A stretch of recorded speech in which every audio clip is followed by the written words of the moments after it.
ដំណើរកំសាន្តថ្ងៃបុណ្យភ្ជុំបិណ្ឌទៅរមណីយដ្ឋាន Kid Farm តម្រាំតែមកដល់នេះគឺក្មេងៗគឺរត់មករកសួនតែម្ដងជាមួយនឹងសត្វពពែអញ្ចឹងណាគឺដាក់ចំណីឲ្យ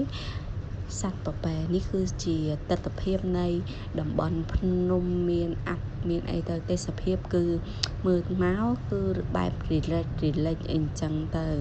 ហើយនេះក្មេងៗសប្បាយជាមួយនឹងសត្វតែម្ដងឥឡូវនេះគឺយើងទៅមកកន្លែងទៀតដើម្បីមើលជាមនៅខាងក្រៅវាផ្ដុំគ្នាបែបនេះសម្រាប់ឲ្យយើងទៅប៉ះវាទៅថតរូបជាមួយវាទាំងវាធ្វើធម្មតានៅស្ងៀមអត់ផ្អើលជាមួយនឹងយើងទេឥឡូវយើងលេងមួយវាហើយបន្ទាប់មកយើងទៅមួយកន្លែងទៀតដើម្បីទៅរកកន្លែងអីញ៉ាំអញ្ចឹងណាហើយនេះគឺឪកូនគេលេងទឹកបន្ទាប់ពីញ៉ាំអីហើយយើងទៅមកកន្លែងទៀត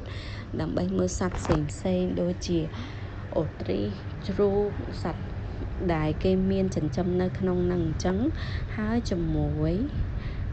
នេះកូនប្រុសទៅអើតមើលសត្វជ្រូកណាឆ្នាំគេហ៎អញ្ចឹងគេអើតមើលបន្ទាប់មកហើយយើងចាប់ផ្ដើមទៅមុខទៀតដើម្បីទៅមើលសត្វពពែអានេះគឺប៉ាប៉ាគេភ្លក់ទឹកដោះគោពពែស្រស់ថ្មីបាញ់ភ្លាមតែម្ដងឥឡូវយើងចាប់ផ្ដើមដើរទស្សនាទៅមើលសត្វទន្សាយគឺនៅក្នុងមេឃភ្លៀងរិចដោយសារតែមុនហ្នឹងវាភ្លៀងហើយវារាំងហើយយើងចាប់ផ្ដើមដើរទស្សនាទៅអានេះកូនត្រេនទាំងពីរគឺឲ្យដើរហ្នឹងរត់ពេញនឹងតែម្ដងក្នុងធុងនេះគឺសត្វមាន់បន្ទាប់ពីកូនត្រេនលេងហើយគេរត់សម្ដៅទៅរកអ្វីថ្មីទៀតហើយឥឡូវទៅមើល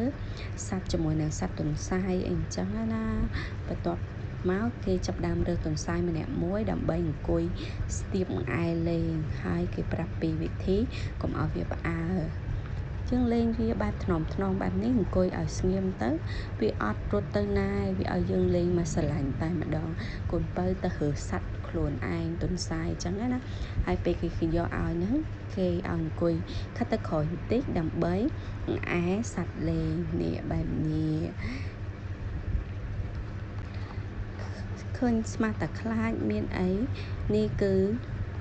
hamster វាដាក់កូនបាល់អញ្ចឹងដើម្បីឲ្យវារត់លេងពេញហ្នឹង